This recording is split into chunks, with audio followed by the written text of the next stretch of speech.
10:03, and we want to go ahead and get started. Thank you so much for those of you who are joining us. We really appreciate you taking the time for this topic that we consider to be very important and also very current. And we will we'll be talking about patient brokering today. Also, some kinds of other things that get into that is just solicitation of patients and unethical marketing practices. And so I'm Sherri Layton. I am here today as the president of the Texas Association of Addiction Professionals, and we have a really great partnership of addiction service, various addiction service providers that address the addiction service related issues in Texas. And so the Texas Association of Addiction Professionals is the counselor association, prevention specialist, as well as recovery support specialists. And so we are the professional association for those individuals, as well as other people who have a professional relationship within the addiction treatment or prevention or recovery professions. And then RecoveryPeople, Jason Howell is with us today with RecoveryPeople, and RecoveryPeople addresses issues relative to recovery housing. Jason is the executive director of the Texas Recovery Oriented Housing Network, which is the state affiliate of the National Alliance of Recovery Residences. And Jason also is involved with a number of services through RecoveryPeople that have to do with recovery support organizations and recovery support services. And then lastly, our third partner is the Association of Substance Abuse Programs. And that is our trade association of organizations that are treatment programs or prevention providers, as well as some recovery support organizations, recovery community organizations. And so that is where our facility membership comes in Texas, our organizational membership comes in Texas. And we're also very pleased today to have Logan Harrison with us, the Chief of Staff for Representative Andrew Murr. And Logan, as well as Representative Murr, have been incredibly involved, interested, and supportive of all types of issues for the last several years around addiction treatment, prevention, and recovery. And so we're really pleased to have Logan here with us today and are very, very appreciative of his ongoing support and participation with us in relevant issues. So Logan, please tell us something. Yeah, oh, we very much appreciate that. Absolutely. We just wanted to take a quick moment to kind of thank you and the others who are joining us on the call today. You guys have been tremendous partners in helping us just get knowledgeable about not only patient brokering, but a number of other topics dealing with the recovery community. By and large, we'll say that, we oftentimes, I think, in legislative offices really need to be able to have access to good quality knowledge and folks who can tell us what a situation looks like and what good policy recommendations look like. And we really depend on you guys to help us understand the issues and what we can do to be helpful in situations and what we can do to really craft great legislation. So I just want to take a quick minute before we start everything just to say thank you so much for working with our office so well. You guys have truly been very responsive for anything we've ever needed, usually on a very short notice. And we very much thank you for being great partners and helping us work on legislation. And we're looking forward to working on not only patient brokering this next session, but any other topics we could possibly do to be helpful. Thank you, Logan. We understand that very few people in your area, very few people who work in the legislative arena have firsthand knowledge of addiction services and what that looks like and what happens and what the needs are on a day-to-day basis. And so we appreciate you reaching out to us and letting us provide you that kind of information to be your, boots on the ground perspective, so to speak. And, it's something that we believe that we're the experts in these areas, and we really appreciate you working with us on that. And we want others to feel like they can reach out to us as well. Jason, will you advance our slide, please? Very quickly, what we will be talking about today, just some definitions of what is patient brokering, and then this is patient brokering is something that has gotten a lot of national attention, especially in Florida, but it is not happening in Texas. And so we have some specific examples of cases that have been happening here and some of the things that are driving this legislation. We have federal laws and we have current Texas laws in place. We want to talk about what those are, but then we also want to talk about why that's not enough and why this legislation needs to be strengthened. And then what some of our policy recommendations are and requests for your support for that. And then we will have a time for question and answers. Also, at the end, we will be providing you with all of our email addresses, and we welcome any ongoing questions that you may have. Jason, with that, I will turn it over to you to get us started. Yeah, thank you so much, Sherri.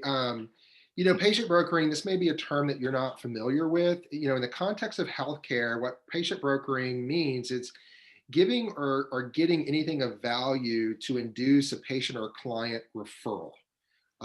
It's also known as receiving a kickback, body brokering, or even patient trafficking. Some of those terms, especially when this is happening across state lines, but of course it happens within states as well. And while referral fees may be considered a best practice in some industries, when it happens in healthcare, it can create a lot of havoc. There's some underlying problems that raise concern. And so let's take a look at what those are. First and foremost, patient brokering can cause real harm. Ineffective treatment by financially driven patient referral patterns without a focus in on, what does the client really need? What's best for the client can result in substandard care or even patient deaths. And we've seen several examples of this, overdose, suicide, and medication mismanagement. Then there's the fraud issue, and it can range from intentional misrepresentation all the way to the submission of unwarranted claims for payment. This drives waste. This patient brokering, it's behavior that's really inconsistent with sound physical, business, and especially clinical practices.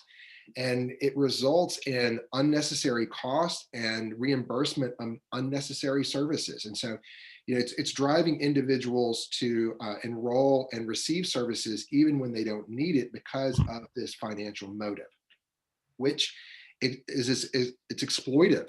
This is mines financial resources such as insurance benefits, and then we're going to use some examples. It can really exploit individual and family savings, especially in out-of-network billing. You may be familiar with there's in-network and then there's out-of-network insurance. And with out-of-network, families can be responsible for huge amounts of money that's not covered by insurance if they get sucked into this, service milling process, this patient brokering. So I want to give you some examples, but before we jump into that, know that recovery housing and treatment are vital resources. I'm in recovery myself, and my community really needs access to recovery housing and treatment services to help us learn how to start and sustain recovery.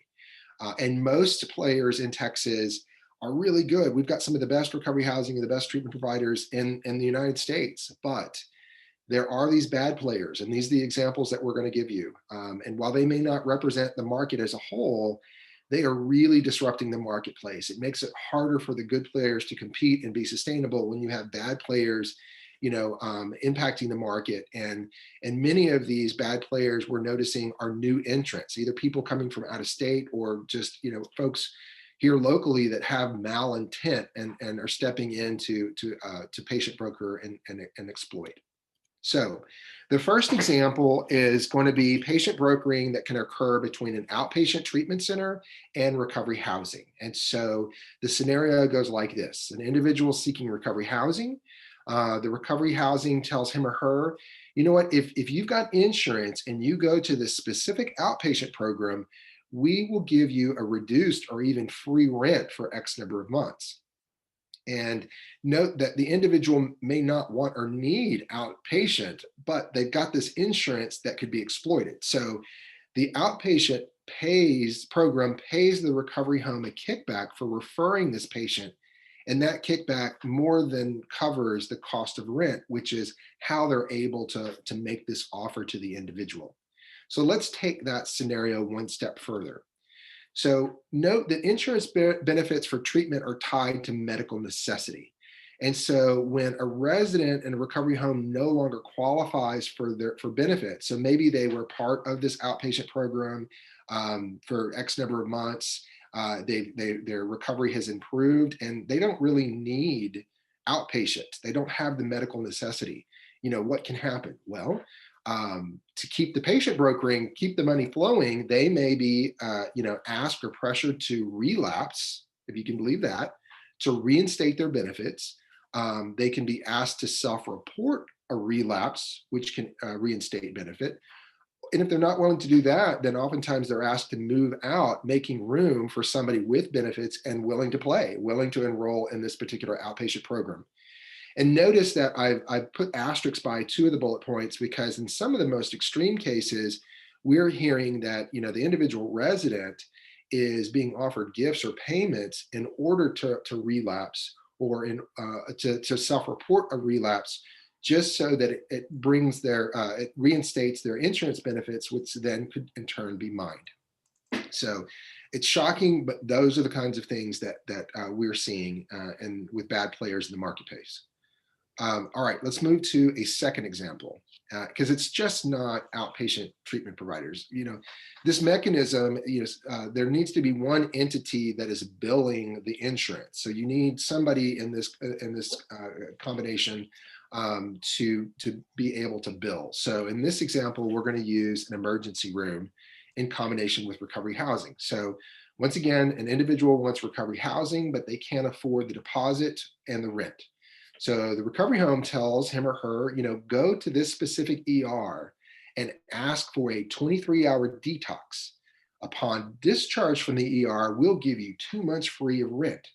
How can they do that? Well, it's because the ER is paying the recovery home a kickback for referring that patient, which more than covers the cost of those 2 months. So the third example, I'm going to turn it over to Sherri because you've seen quite a bit of this with labs. Let me get off mute there. Absolutely.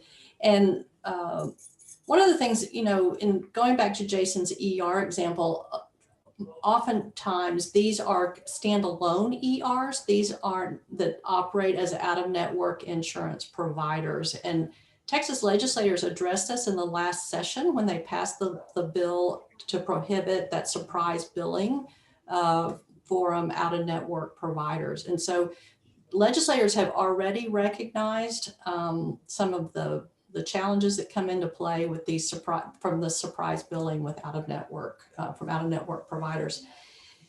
And so with labs, this is for urine drug screening. We have your UA up there, which is a little bit misleading. It's not a urinalysis, it's a urine drug screen lab and recovery housing. And there have been a number of these labs that have been set up in Texas specifically to do this one type of urine testing. They're not a lab like Quest or CPL or one of those that you would go to that your physician would send you to have your blood work drawn and those kinds of things. And so an individual will be seeking recovery housing. And so a lab representative has approached these houses. They also do this with outpatient programs. They do this with residential programs. I personally have been solicited a number of times by these lab providers. And they're saying, we'll do all of your drug testing for you. We will bill the insurance. You don't have to worry about anything. And we just take what the insurance will pay. You don't have to charge your residents for this. And so they do this for the residents who don't have insurance. They do this for the residents who do have insurance, because as we'll show you in just a moment, it is so lucrative. They can benefit greatly from 1 or 2 people in a house who have this insurance availability to cover the lab testing that they're doing for everyone. And so they will test multiple times a week. And if And so the person in the house, the resident in the house, will either be given discounted rent or free rent. And all that's really required is that they continue to give urine to be tested by this lab. The lab will pay a physician, because in order to bill insurance, you have to have a physician order a test. And so they have a doctor that they're paying that will create these orders for insurance billing. And and that physician never sees this individual. One case that I was aware of was a recovery home in Kerrville, Texas. And the doctor who was ordering all of their tests was a gynecologist in south of Houston. And so whether it was a male patient or a female patient, it didn't really matter. The gynecologist was ordering the testing from an office south of Houston. And so then this insurance is billed at these very exorbitant out-of-network rates. And then the recovery home will get a financial incentive for this through either they rent storage space in the house for supplies, or they get paid as a marketing contractor, or there's some way that they are benefiting from this that helps to offset this discounted or free rent. This is done, all of this billing is done out of network. Those labs that operate as in-network providers, they contract very reasonable rates for this type of testing, and these out-of-network rates, as we'll show you, these out-of-network labs charge these exorbitant rates. So Jason, if you'll advance the slide. This is an example, the total charges from an actual EOB, the thing that you get in the mail from the insurance after they process your claim. And over the course of 3 months, this one individual had 45 multi-panel urine drug screens, and for total charges of $146,000. And in this case, the plan only paid right at $3,000. And so the family members received bills from the lab, and they may not have ever received a bill from the lab, but they've received this explanation of benefits saying that you're owed $84,000, which of course is an absolute shock to the parents or the resident of the house or whoever is getting this information. And so, so this was a single individual in a Houston recovery home being billed through an outpatient program. And to put this in perspective, I run a couple of intensive outpatient programs, and our urine drug testing charges are looped within our per diem rate for our clinical services. And our contract with our lab to do urine drug testing is $7.50 per test. And in these, when Jason and I we looked at the full explanation of benefits, each test ran anywhere from $2,400 to $4,300 for a single urine drug screen. And so now granted, the insurance company didn't pay all that, although I have seen EOBs when they did pay the full charges. And I've seen one example where the lab paid $81,000 for urine drug testing over the course of a month. And so you can see how lucrative that this is. In this case, the plan paid $3,000 roughly over the course of 3 months. And so, but then the family gets this exorbitant explanation of benefits saying what they owe. What happens in most of these cases is the lab says, we're not going to try to collect if the insurance doesn't pay. We won't try to collect what the insurance, or we won't try to collect anything that the insurance doesn't pay, the balance. And this is, in insurance world, this is considered billing fraud. And so if I submit a bill to an insurance for a service for $3,000 and the insurance only pays $1,000, and if I don't make an attempt to collect the $2,000 that they don't pay, if I don't collect that or make reasonable attempts to collect that, then I have fraudulently billed the insurance because I only ever intended to receive $1,000. I never intended to receive $3,000. So that's considered a fraudulent bill. And I know that's clear as mud, but it's, and this all happens through out-of-network insurance billing. If I'm an in-network provider for any type of service with an insurance company, I contract with that insurance company and I agree to do the service for $100. That's my contracted rate, and I am prohibited to bill for additional anything that the insurance doesn't pay. That's part of the insurance in-network contract. That beyond deductible and copays, I'm prohibited from collecting balance billing, is what they call it. And so in this case, they're not in-network providers. They are not contracted for a certain rate. And so anything that they're billing in excess of what they actually intend to collect is fraudulent billing.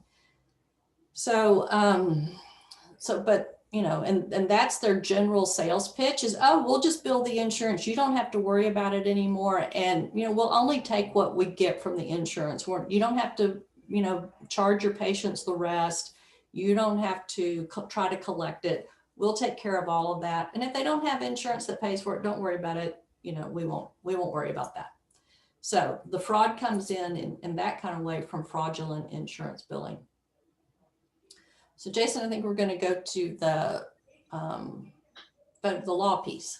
Yeah. Thank you for that, for sharing. I mean, I'm glad that you're such a depth of knowledge on this. I'm glad that you were able to explain that for me and for everybody. But there's got to be laws around this, right?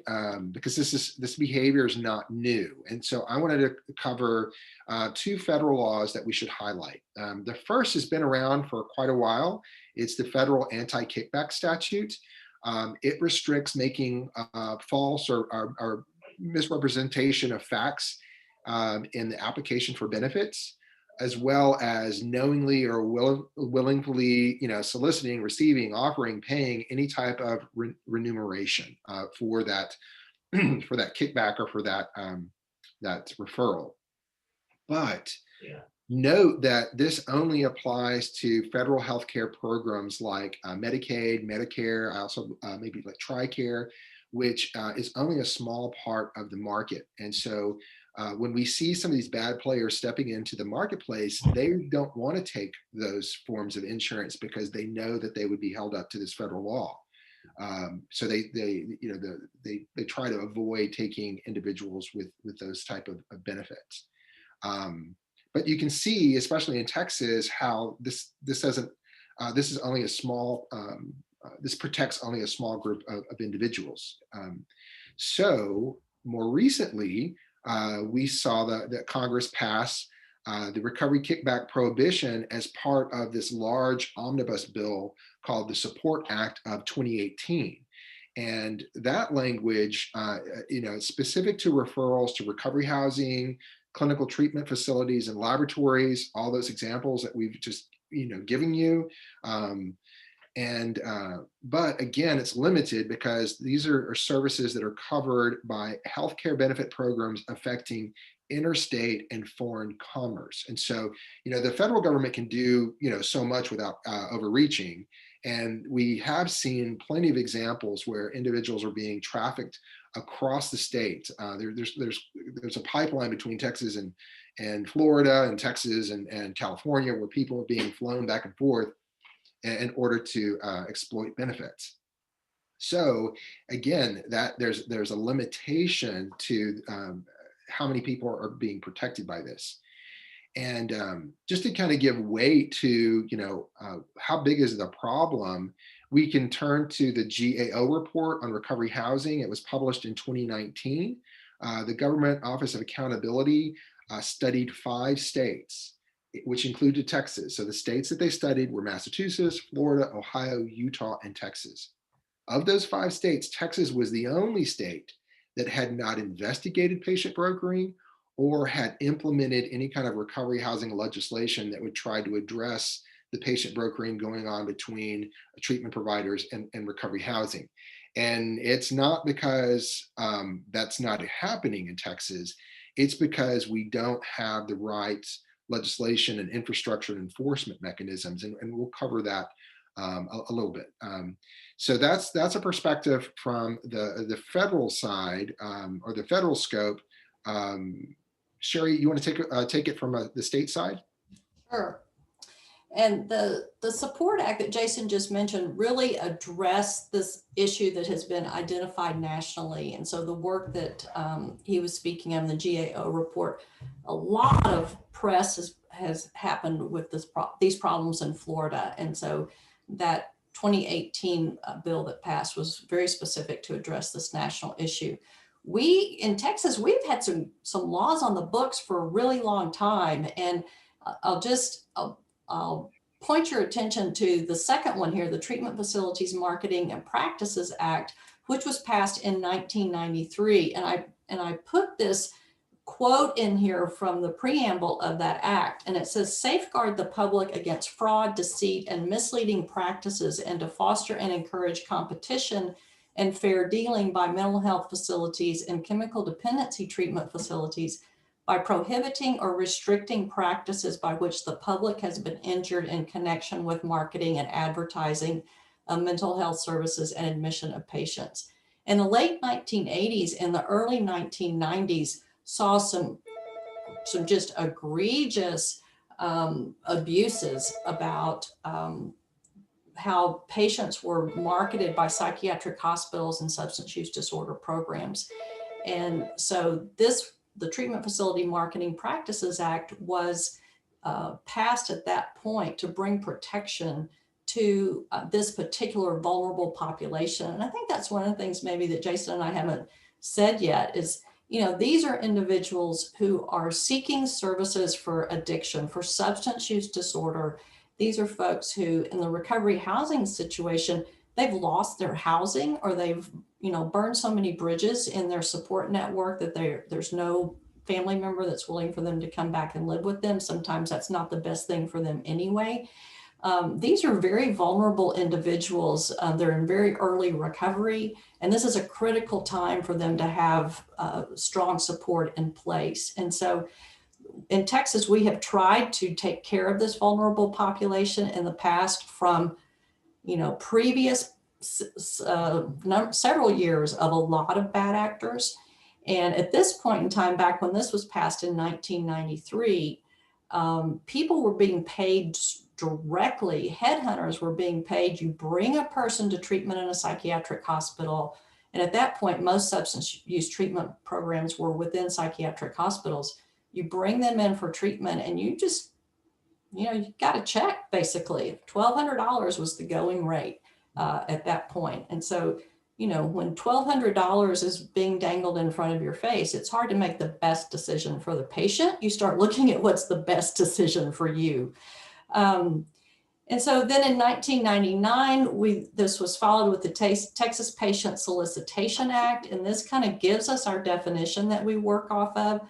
Person commits an offense if the person knowingly offers to pay or agrees to accept directly or indirectly, overtly or covertly, any remuneration in cash or in kind to or from another for security or seeking or soliciting a patient or patronage, etc. And so, there is, this again says, okay, there's issues around this. And so we need to continue to look at this. And this had kind of started happening relative to wider solicitation happening in the overall healthcare field. It wasn't just limited at that point to psychiatric care or substance use disorder care.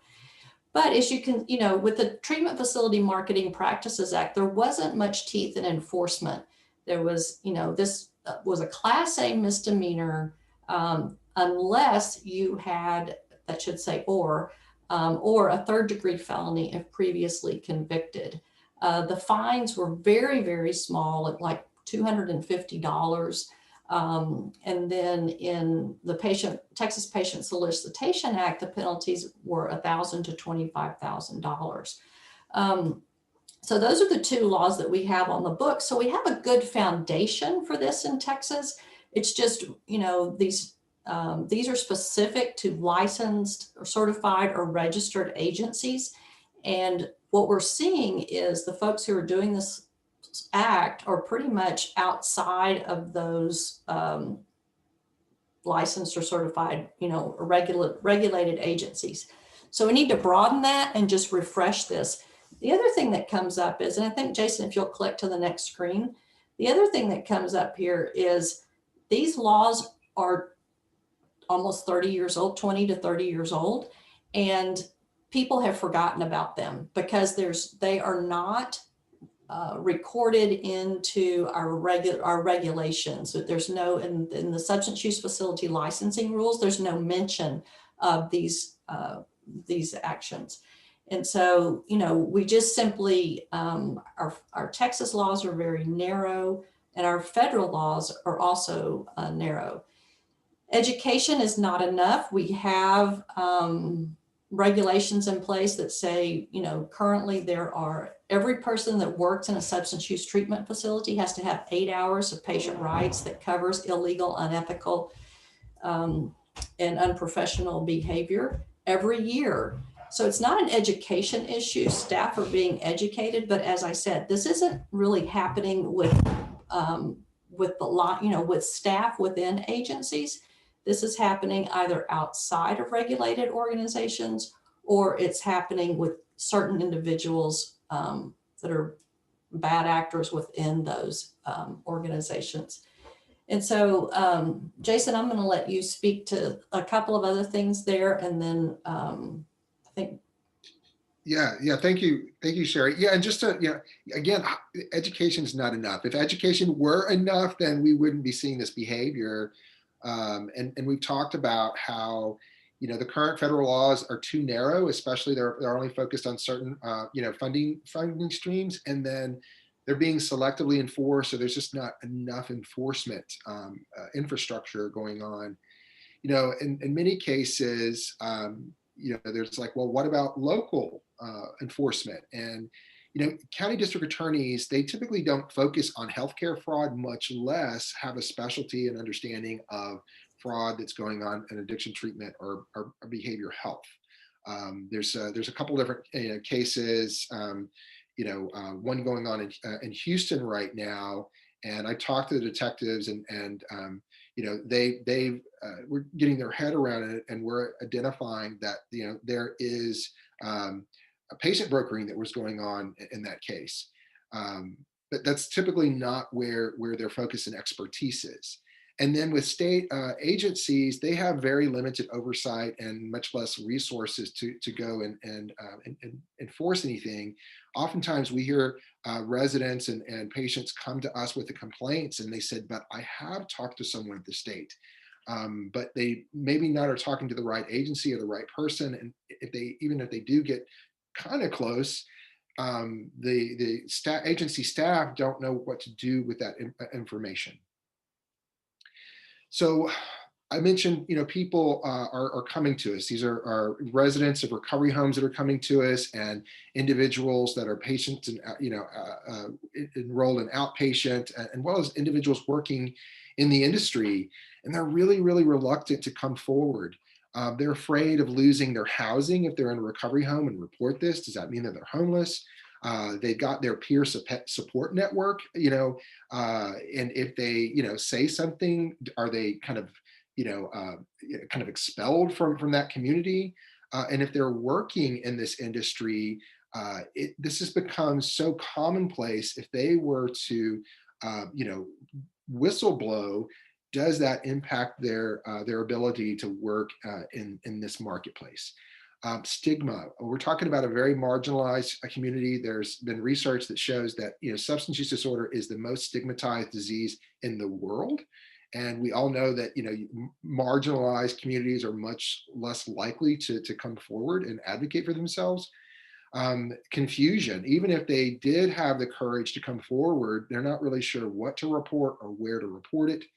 And then we've heard this over and over again, just a disbelief that there would be change if they were to come forward and risk coming forward. would that result in anything? And many of them don't believe that it will, because their proof is the current marketplace. They just see it in their environment. The next slide, I'll quickly go over some policy recommendations. Again, big thanks to Representative Murr and Logan for, hearing our ideas and raising this concern. Other states have taken action.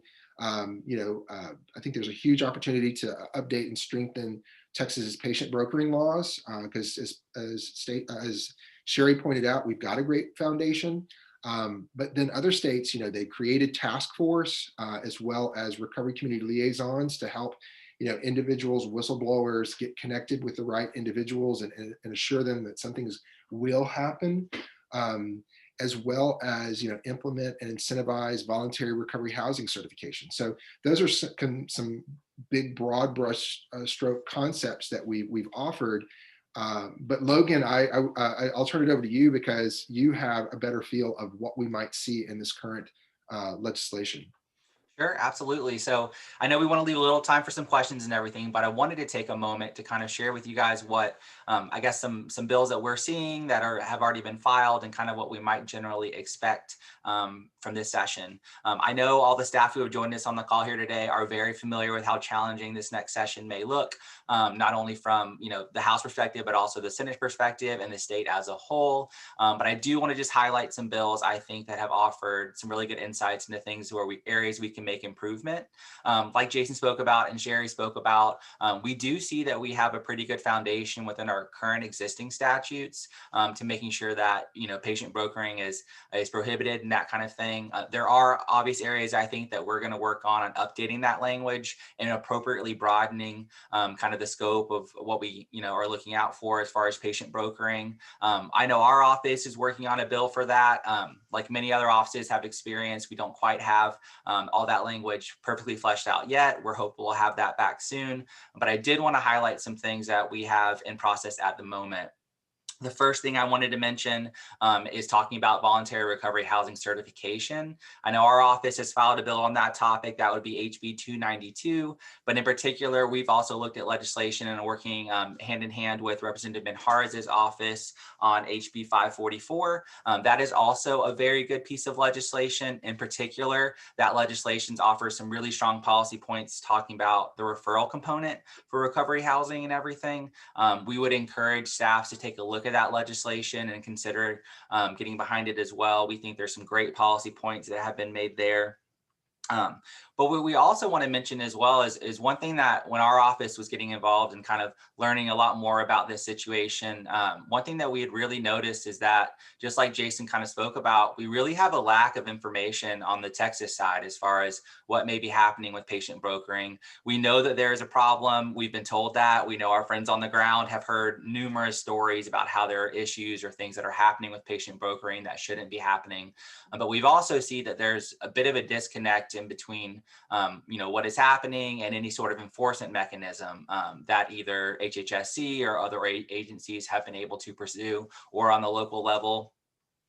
We really think there also needs to be legislation worked upon that talks about the reporting requirement. We think that that can be incorporated in a number of pieces of legislation. In particular, our office will be working on a piece of legislation that we're getting ready to file soon that is going to be requiring the Attorney General's office to help work in conjunction with HHSC to submit a report to us in the State House, telling us if they've have any penalty or any actions taken against recovering homes that have dealt with patient brokering or that kind of thing. I mean, what we really want to make sure is that we have the ability to take a look at and see firsthand for Texas specifically what is happening and kind of what data can we get back, where can we find out more, and that kind of thing as well. So we really want to try to focus on that this session as well, and also just work on strengthening that language to make sure that we are doing everything we can do to really combat this.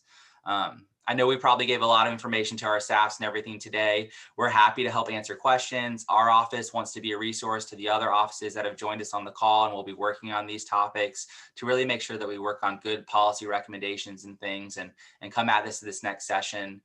We know that this is a little bit of an area that requires some knowledge and some learning for some of our staffs and things. We certainly spend quite a good deal of time trying to learn these things and help understand the scope of the problem that's happening in Texas. So we're really hopeful this next session we can come out with some good legislation. But again, as a quick review, I wanted to mention House Bill 544, or Representative Minharz's office. That is a very good piece of legislation that we encourage offices to look into as well. I should also recommend HB 707 by Pro Tempore Moody's office. That is a bill that would offer essentially a study of recovery housing within the state of Texas by HHSC. I think that's another opportunity for us to get a better view of kind of what's happening within that realm, and where can we, where are there deficiencies, where are there areas that we can, have better legislation or better laws that can, strengthen those statutes we currently have in place, and where can we improve and everything. So we'd recommend that to folks as well. In addition, we'll also be working on that legislation talking about reporting and things like that from HHSC for patient brokering, and legislation just as a general update to the codes and things for any current laws that we have in the book and everything. So we'd encourage anyone who's willing to please join us. We plan to continue to work very hard on this topic, and want to make sure that we have good quality policy recommendations for everyone. Thank you so much, Logan. Sherri, I'm looking at the Q&A. I don't see any questions posted yet. I might offer a quick question if that's okay as well. I know whenever in the process when we were talking about some of these things, and in particular when we talked about a voluntary process for recovering home credentialing and things, one question that we encountered from not only members of our offices or others was kind of, well, why don't we make this, why don't we require credentialing for all recovering home housing? And I think we have encountered there's probably some legal obstacles there, particularly with fair housing. And if anyone might be able to share a little bit about that and let them know why we kind of would move towards a voluntary process rather than a requirement. Yeah, I'll take that one. You're absolutely right. If we were to regulate recovery housing the same way that we regulate, say, residential treatment, it would cause fair housing discrimination. And as a person in recovery, I meet the civil rights definition of disabled, which is a protected class in federal fair housing law. And so for a local or state government to regulate my housing choice above and beyond what the rest of my neighbors have to meet would be as discriminatory as if the local government went in and said, okay, so this household is of individuals that attend a certain, of a certain religion or a certain color, because those are also protected classes. And so it's this, how do we thread the needle? How do we provide some, oversight, but at the same time preserve the individual residents' civil rights? And what we've seen is multiple states have implemented this voluntary certification process, and then you can incentivize that and essentially starve the bad players out. So you're building more good capacity and rewarding good capacity, and making it less profitable and sustainable for the bad players. Perfect. And I wanted to mention as well, I know when we talked about in some of the legislation you may see referenced, in particular Minharz's bill and ours as well, talks about kind of, there are standards that are incorporated into that legislation. And I think those are broadly based off the national standards that have kind of been developed. Is that right? Correct. The National Alliance for Recovery Residences has established standards. They've been, acknowledged by, federal agencies like SAMHSA, which stands for the Substance Abuse and Mental Health Services Administration, the Office of National Drug Control Policy, ONDP, have, acknowledged it. And those standards were also included or acknowledged in it was the President's Commission on Opiate drug abuse. That was under the Trump administration. And then prior, under the Obama administration, there was the Surgeon General's report on addiction and recovery. I'm not getting those documents names right, but in each one of those cases, the national standards have been acknowledged. Perfect. Yeah. And I wanted to mention as well, I know when we talked about some of our legislation and everything too, we were going to try to figure out ways that we can incentivize recovering homes becoming credentialed and that kind of thing. I think there's an importance there when we say, well, we can't require it, but we can certainly incentivize it. And so one thing that we had talked about kind of was if any of their recovering homes are receiving state funds, that we can require credentialing in that aspect, I believe. Absolutely. Perfect. Yeah.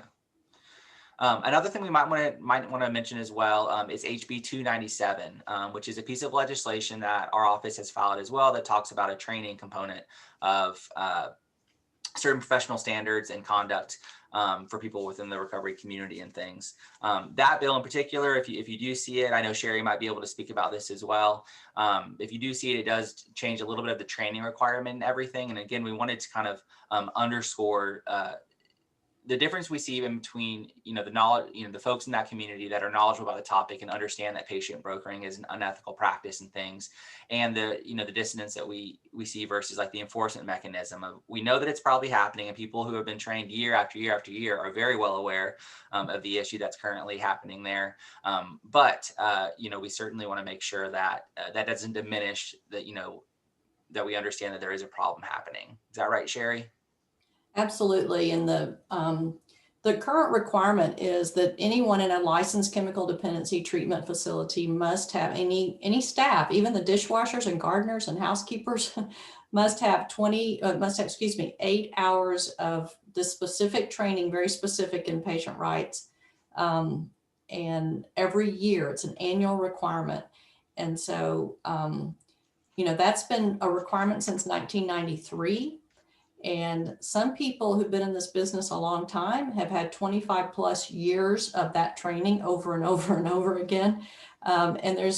So, we did a calculation here at La Hacienda. I work for La Hacienda Treatment Center. We calculated that it cost us $26,000 a year in staff time to repeat that training over and over again for people who, like myself, have been taking it every year since 1993.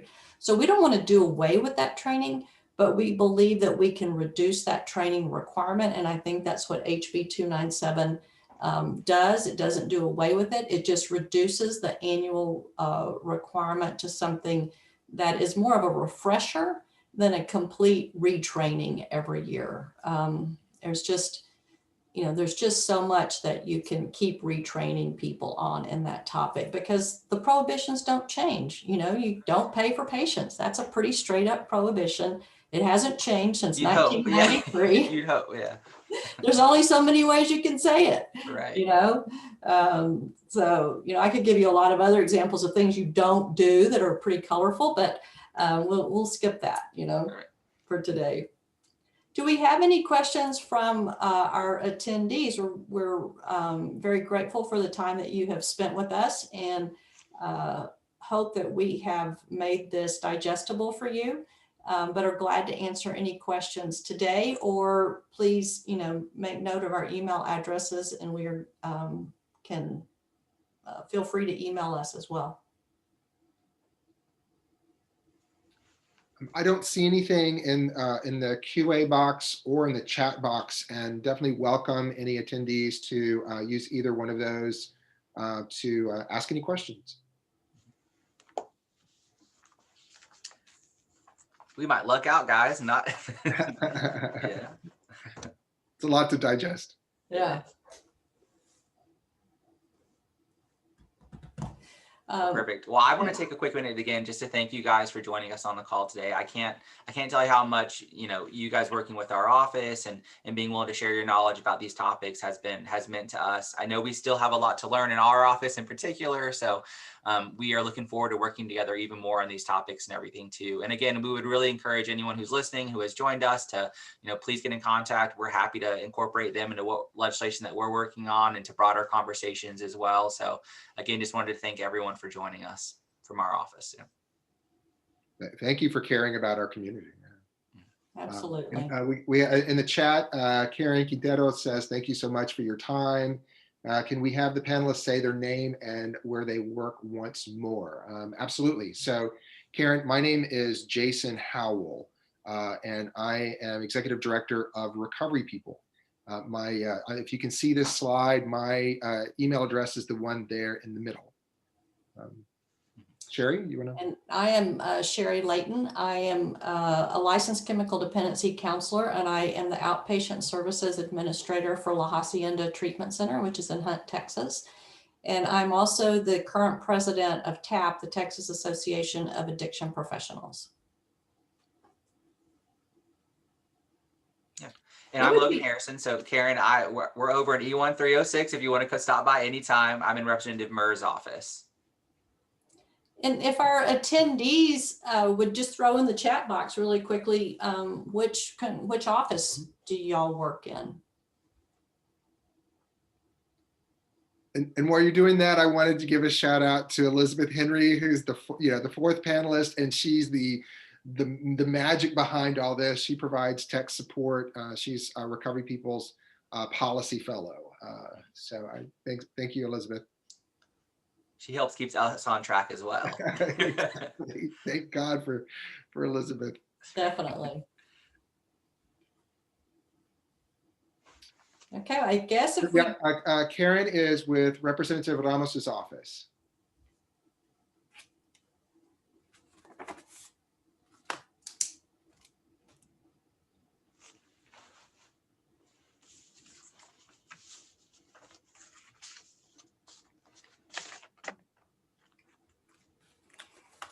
Okay, I guess if we don't have any more questions, let's see.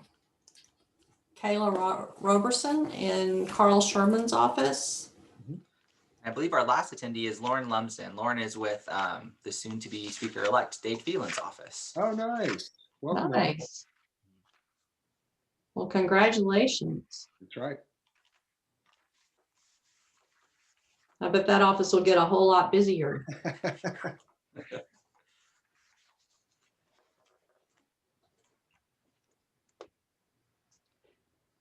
Well, I guess we will sign off, and thank you all again so much for your time today and for joining us, for your interest in this topic. We obviously believe that it is of great importance, and hope that in this upcoming very challenging legislative session, which we certainly understand, but that we will be able to address some of these issues that are needed to protect those individuals that we work with substance use disorder that are in fact very vulnerable, most especially in their early recovery. That time period is critical for their long-term success. And recovery, as Jason mentioned, recovery housing, there's a ton of evidence that shows the importance of recovery housing and the viable resource that it is for individuals. So thank you all. Yep. All right. Thanks, guys. Great to see you guys. Everybody. Thank you, Logan.